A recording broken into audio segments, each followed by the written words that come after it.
एक बार देवर्षि नारद वैकुंठ धाम गए। वहां उन्होंने भगवान विष्णु को नमन किया। नारद जी ने श्री हरि से कहा, प्रभु, पृथ्वी पर से अब आपका प्रभाव कम हो रहा है। धर्म की राह पर चलने वालों को कोई अच्छा फल नहीं मिलता, तो वहीं दूसरी ओर जो पाप कर रहे हैं उनका भला हो रहा है। तब श्री हरि ने कहा, ऐसा नहीं है देवर्षि, जो भी हो रहा है सब नियति के माध्यम से ही हो रहा है। नारद बोले, मैं तो अभी देखकर ही आ रहा हूँ प्रभु, पापियों को अच्छा फल मिल रहा है, भला करने वाले, धर्म के रास्ते पर चलने वाले लोगों को बुरा फल मिल रहा है। तब श्री हरि ने कहा, ठीक है, आप कोई मुझे ऐसी घटना बताइए। तब देवर्षि कहने लगे, अभी एक जंगल से ही होकर आ रहा हूँ। वहाँ एक गाय दलदल में फंसी हुई थी, कोई उसे बचाने वाला भी नहीं था।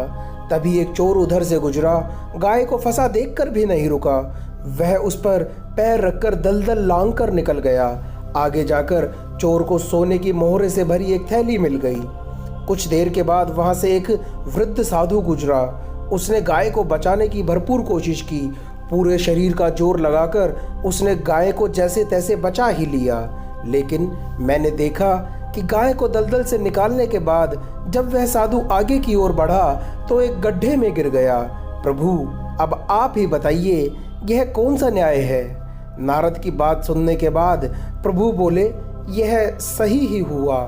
जो चोर गाय पर पैर रखकर भाग गया था, उसकी किस्मत में तो बहुत बड़ा खजाना था, लेकिन उसके इस पाप के कारण उसे केवल कुछ मोहरे ही मिली।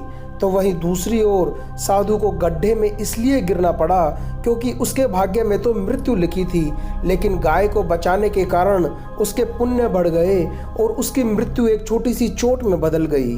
इंसान के कर्म ही उसका भाग्य तय करते हैं। प्रिय साथियों, यदि यह पौराणिक कथा आपको ज्ञानवर्धक मालूम होती है तो कृपा करके इस ज्ञान को अपने तक सीमित न रखिए। इसे अपने परिजनों और सगे संबंधियों तक ज़्यादा से ज़्यादा पहुंचाने के लिए अधिक से अधिक शेयर करें, क्योंकि ऐसा कहा जाता है कि केवल ज्ञान ही वह भंडार है जो बांटने से बढ़ जाता है।